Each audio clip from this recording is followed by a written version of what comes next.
Hi everyone, in this video I'll show you how to automatically add prefixes to multiple files in a Windows folder without installing any extra software. Let's jump into the screen.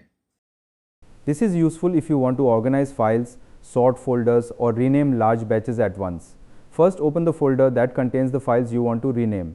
Right-click inside the folder and select Open in Terminal. Or hold Shift and right-click, then select Open PowerShell window here. Now copy and paste this command. You will find this command in the video description. Before running it, change the prefix to whatever you need. For example, I want to change it to O1, so I will type 01 and a space. You can also add a hyphen or a dot. Once you've changed the prefix, press enter, wait a moment, and it's done.